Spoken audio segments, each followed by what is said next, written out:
নমস্কার, সবাই কেমন আছেন? টোনাটুনি সংসারের আরও একটি নতুন ভিডিওতে আপনাদের সকলকে স্বাগত।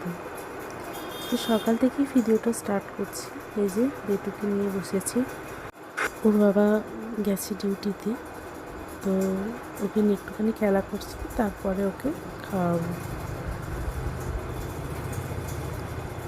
সোনা দুপ্পা দুপ্পা দুপ্পা দুপ্পা, এই ঘুমাতা,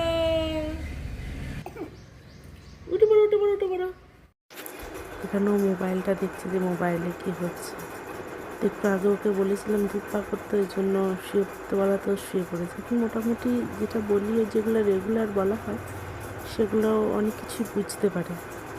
তো এদিকে আমি ওটা খেলনার মধ্যে বাঁশি আছে, ওটা বাজাচ্ছি আর ওকে খাওয়াচ্ছি। ওকে খাওয়াতে খাওয়াতে যে কত কিছু করতে হয় তার ঠিক নেই। বাঁশিটা একটু সুর করে বাজাচ্ছি বলে বাবা কোমর দুলিয়ে নাচ করছে এখানে। তোকে খাইয়ে তারপরে আমি আমার কাজ করব। আমার স্নানও হয়নি। ভয় দেখি, আর আমি ভালো করে ভয় দেখি, ভালো করে ভয় দেখি, ভয় দেখি শোনে দেখি, ভয় ভয় কই ভয়। এরপরে এখানে ঘুম পাড়িয়ে দিয়ে তারপর আমি স্নান করে ঠাকুরকে জল দিয়ে ও খাবার বানাতে লেগেছি। বিভিন্ন ধরনের সবজি দিই, যেগুলো যেদিন যা ঘরে থাকে সেগুলো সবই দিয়ে হবে। তো সবজিগুলো চেষ্টা করি 8 ঘন্টা কি তারও বেশি ভিজিয়ে রাখতে। তো সবজিগুলো কাটা হয়ে গেছে। কালকে 2টো রুটি বেঁচেছিল, তো ওগুলো দিয়ে দুজনাকার 2টো এগরোল বানিয়ে নেব। এই যে প্রথমে রুটি দুটো একটু তেল দিয়ে সেঁকে নেব, তারপরে রুটিটা বানাবো। তো এই কড়াইটাতে একটু মুছে নিলাম। কড়াইটা ধোয়াই থাকে, কিন্তু রাত্রেবেলা কোথায় কি ভুলে যাবে, ওই জন্য কড়াইটা একটু মুছে নিয়ে তারপরে রুটিটা দিয়ে দিলাম। উপর থেকে তেল দিয়ে সেঁকে নেব ভালোভাবে। 2টো রুটি ভালোভাবে সেঁকে নেব, তারপরে ডিম দিয়ে এগরোলটা বানাবো। কালকে রুটিতে একটু গরম না করলে প্রথমেই দিতে গেলে যদি খারাপ হয়ে যায়, শক্ত হয়ে যায়, ওই জন্য একটুখানি সেঁকে নিচ্ছি। হাতে করে তেলটা প্রথমে বুলিয়ে দিচ্ছি চারিদিকে।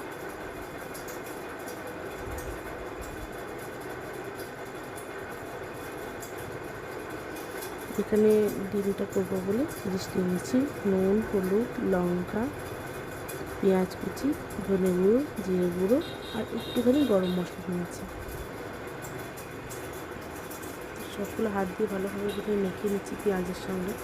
প্রথমে ডিমটা ফাটিয়ে দিলে না ওই মশলাগুলো গুটি গুটি বেঁধে যায় আর মাখতে চায় না। পেঁয়াজ লঙ্কার সঙ্গে ভালোভাবে মাখিয়ে নিলে তাহলে ভালোভাবে ডিমগুলোর সঙ্গে গুলিয়ে যায়। আমি হাতে করেই ডিমটা গোলায়, আমার ডিম গোলাতে প্রচণ্ড ভালো লাগে। অনেকে হয়তো পছন্দ করে না হাতে গন্ধ উঠবে বলে, কিন্তু আমার প্রচণ্ড ভালো লাগে ডিম গোলাতে। ডিমটা গুলিয়ে না হয়ে গেছে, এবার দুটো একটু একটু করে দিয়ে দেবো। প্রথমে একটা পর জন্য দিয়ে দিলাম, মনে হয় একটু বেশি পড়ে গেছে, যাকে অসুবিধা নেই। তো ডিমটা একটু ভালোভাবে ঘুরিয়ে ঘুরিয়ে ভেজে নেবো, যাতে একটু বড়ো মতন হয়। রুটিটা একটু বড়ো আছে তো। তারপরে রুটিটা দিয়ে দেবো উপর থেকে। আসলে এক হাতে ক্যামেরা করি তো প্রচণ্ড সমস্যা হয়, কোনো স্ট্যান্ড নেই।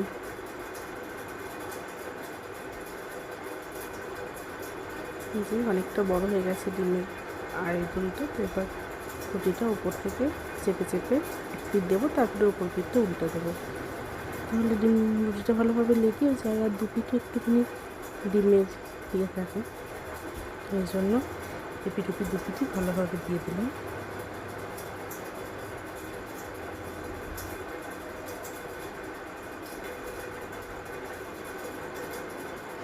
সুন্দরভাবে ডিমটার উপর ছিটকে যাবে।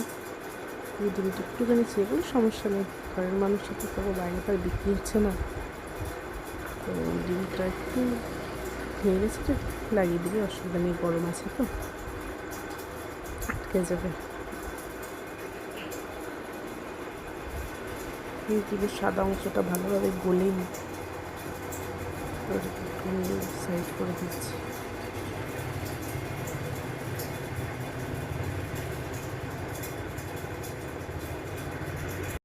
কমিয়ে কমিয়ে ভাজলে না বেশ খুব সুন্দরভাবে ডিমটা ফুলে ওঠে। এখানেও দেখুন ডিমটা খুব ভালোভাবে ফুলে উঠেছিল।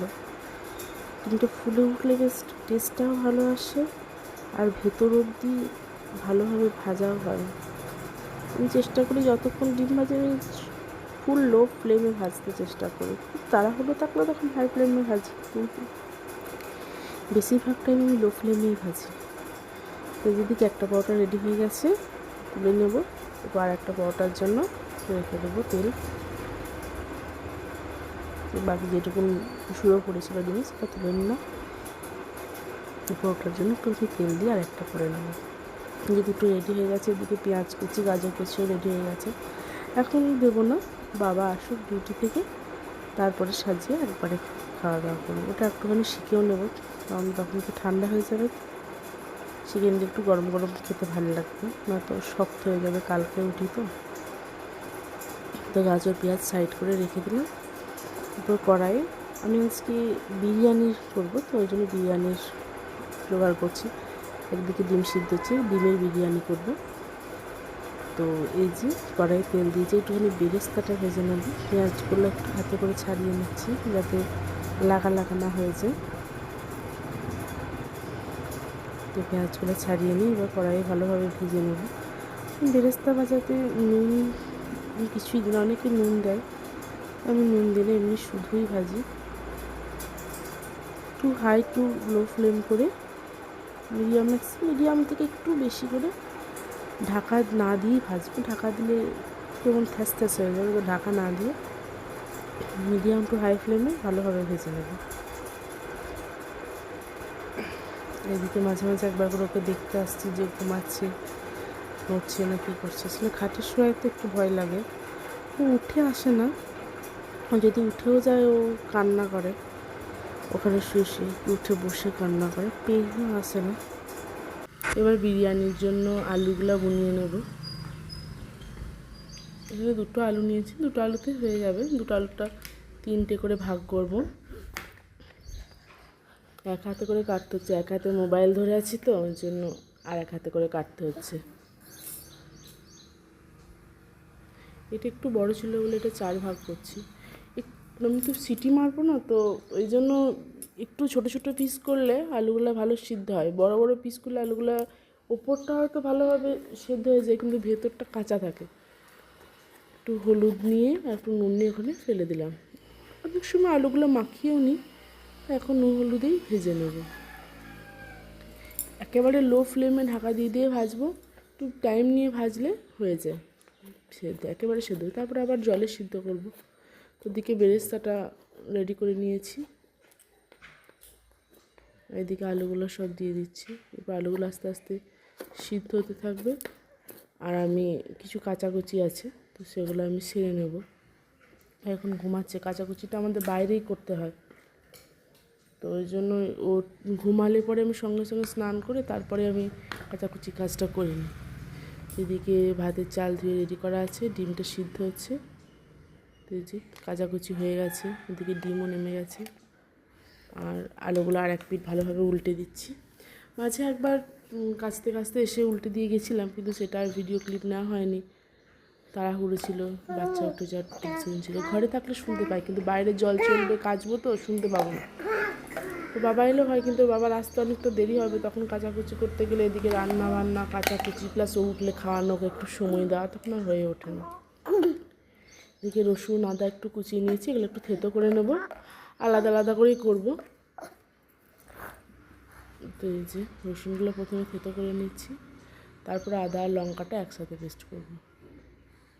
ওইদিকে দুটো পেঁয়াজ একটুখানি প্রথমে মশলার জন্য করব, আদা থেতো করে নিচ্ছি। আলুগুলো প্রায় হয়ে গেছে।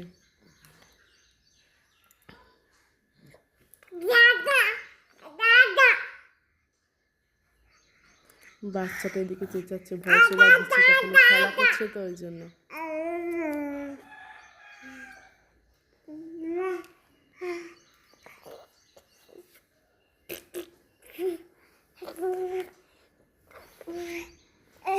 আলুগুলো সব তুলে নিয়ে ওই তেলের মধ্যেই ডিমটা দিয়ে দেবো ভাজতে।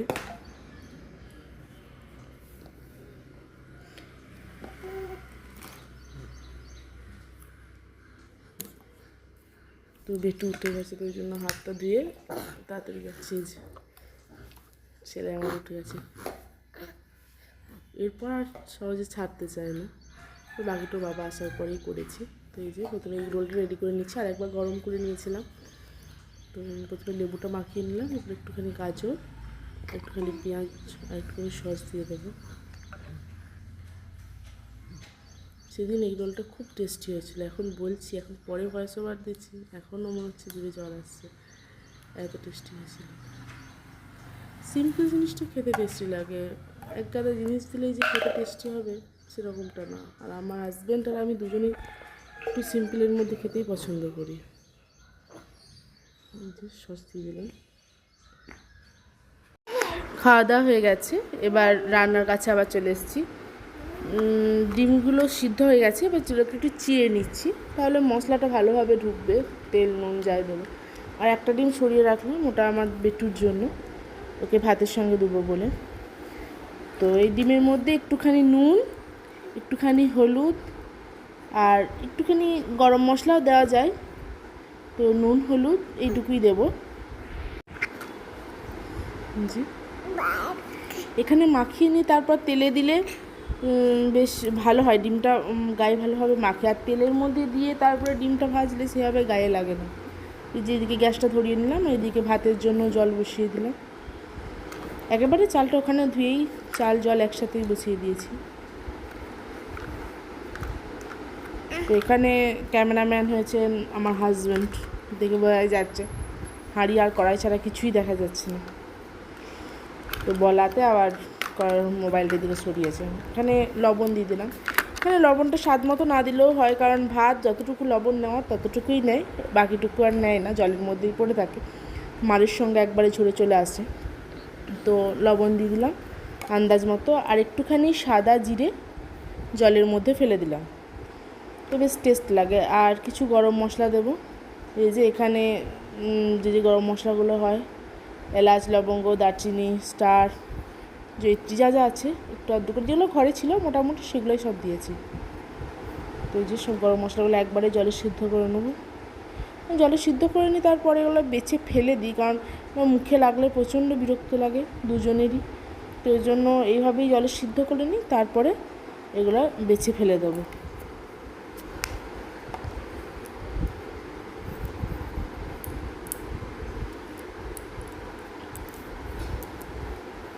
একটু এলাচটা একটুখানি থেতো করে দিলাম, তাহলে এলাচের গুঁড়িগুলো চলে যাবে, ছিলকাটা শুধু বের করে নিলেই হবে। এদিকে তেল গরম হয়েছে, ডিমটা মাখিয়ে নিচ্ছি ভালোভাবে। এই যে ডিমটা ভাজা হয়ে গেছে, তো তুলে নিলাম, একটু লাল করেই ভাজলাম। এবার ওই তেলেতেই আবার একটুখানি পেঁয়াজ দিয়ে দিচ্ছি, একটুখানি গাজর ছিল সেটাও দিয়ে দেবো, গাজরটা দিলেও বেশ খেতে ভালো লাগে। সিম্পল করছি তো, তো একটু গাজর, পেঁয়াজ, লঙ্কা এগুলো পড়লে বেশ ভালো লাগে। এখানে টমেটোও দেবো, ওটা পরে কেটেছিলাম, তো ওই জন্য এখানে দেখানো হয়নি। যেটা এইভাবে ভালোভাবে নেড়ে ঢাকা দিয়ে রেখে দেবো। আর এই যে পরে টমেটো কেটেছিলাম, তো সেটা আবার একটু পেঁয়াজ, গাজর, লঙ্কা সব ভাজা হয়ে যাওয়ার পরে একটু ব্রাউন ব্রাউন ধরেছে, তখন টমেটোটা দিয়ে দিলাম। তো এমনিই গলে যাবে, অসুবিধা নেই। এটা এখন ঢাকা দিয়ে দিয়ে অনেকক্ষণ ভাজবে। একটুখানি চিনি ছড়িয়ে দিলাম, চিনিটা দিলে পেঁয়াজটা খুব ভালোভাবে তাড়াতাড়ি খড়ে যায়, তো ওই জন্যই চিনিটা দেওয়া। আর এরপর নুন দিয়ে দিলাম, তাহলে টমেটোগুলো গলে যাবে সুন্দরভাবে। টমেটোগুলো ডাঁটো ডাঁটো থাকলে একদম খেতে ভালো লাগে না, ওই জন্য নুন দিয়ে দিচ্ছি, তাহলে টমেটোগুলো গলে যাবে। এদিকে আদা রসুনের পেস্ট ছিল, যেটা আমি প্রথমে দিতে ভুলে গেছিলাম, তারপরে মনে পড়লো বলে পরে দিয়ে দিলাম, নয়তো এটা তেলেই দিতাম। তেলে দিলে বেশ সুন্দর একটা গন্ধ আসে। এটা ভালোভাবে নেড়ে নিচ্ছি।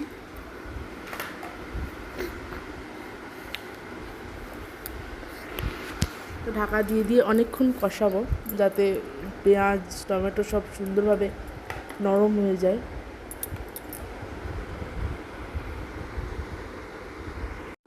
এইদিকে ভাতটা দেখে নিলাম কতটা হয়েছে, এখনও হতে হবে কিছুটা, ম্যাক্সিমাম 80% করবো, তারপরে বন্ধ করবো ওটা।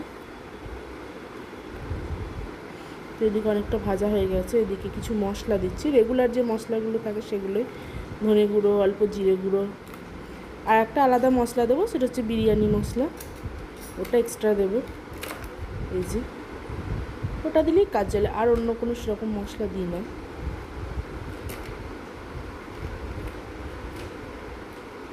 একটু কম মনে হলো, তো ওই জন্য আর একটুখানি দিয়ে দিলাম।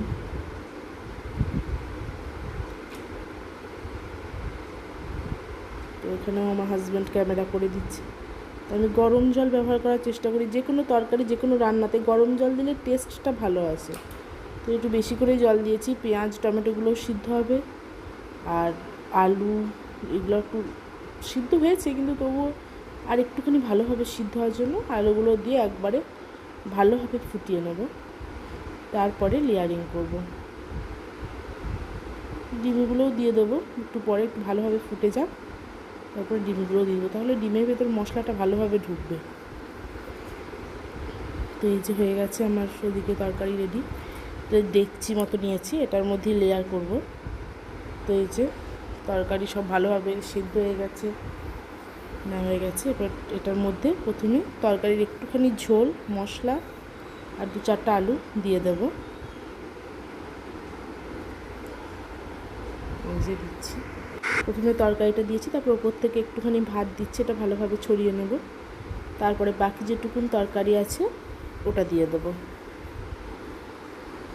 যতটুকু পারি ততটুকু করি, খুব একটা ভালোভাবে বিরিয়ানি বানাতে পারি না, যেরকম পারি সেরকমই করি, ঘরে খাবো তো, বাইরে তো আর কাউকে দিতে হবে না, তো যতটুকু পারি।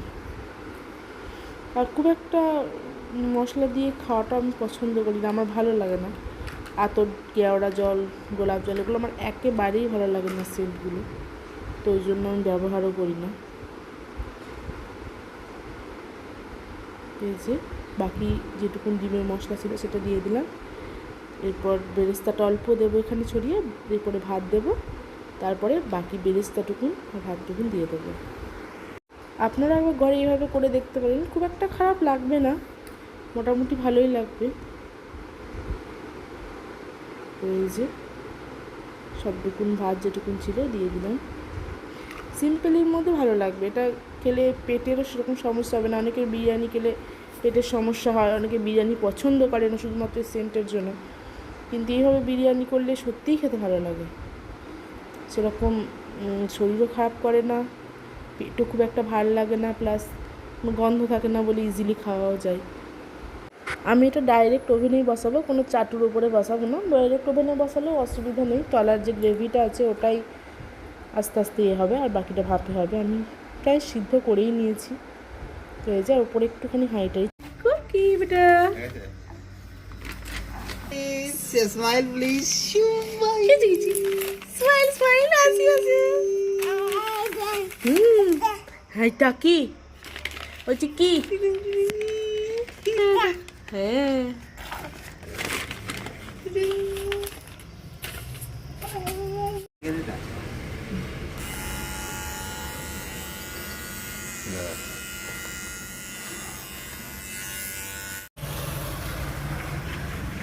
মনি, এই দেখো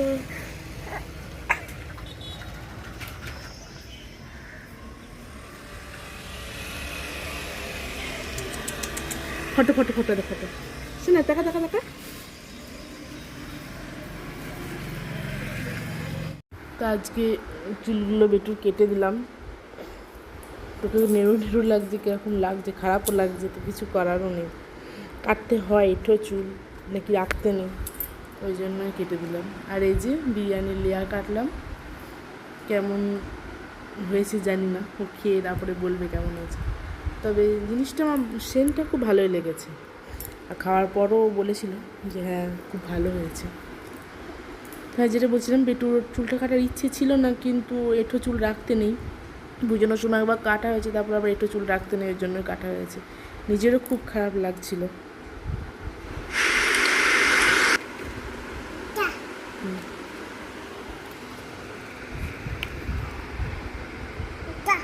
হ্যাঁ, ভয় দেখি, ভয় দেখি, বাবাই বাবাই বাবাই। তোমার চুল ছাড়িয়ে নাও তো। চিরুনি কই? চিরুনি, তোমার চিরুনি কই? চিরুনি কই? তোমার চিরুনি কই? চুল ছাড়াও, চুল, চুল ছাড়া, চুল ছাড়া। এই তো চুল নাই। তোমার বল কই? এই তো বল। এরোপ্লেন কই? এরোপ্লেন, এরোপ্লেন তো বল। গাড়ি কই? গাড়ি, গাড়ি কই? গাড়ি দেখি, গাড়ি দেখি, নিয়ে এসো, নিয়ে এসো। হ্যাঁ, এটা গাড়ি। আর ঢোল কোনটা? ঢোল ডুম ডুম করে বাজে, ঢোল কই? ডুম ডুম ডুম, ঢোল ডুম ডুম করে বাজে। এই তো সোনাটা, বাজাও তো। কাঠি কই? কাঠি, ঢোলে কাঠি কই? ঢোলে কাঠি কই? হ্যাঁ, নাও তো ঢোলে কাঠিটা নাও। হ্যাঁ নাও, বাজাও, বাজাও। ডুম ডুডুম ডুম ডুডুম। এই তো শোনা তো, শোনো মমতা, মা বলে হাসি।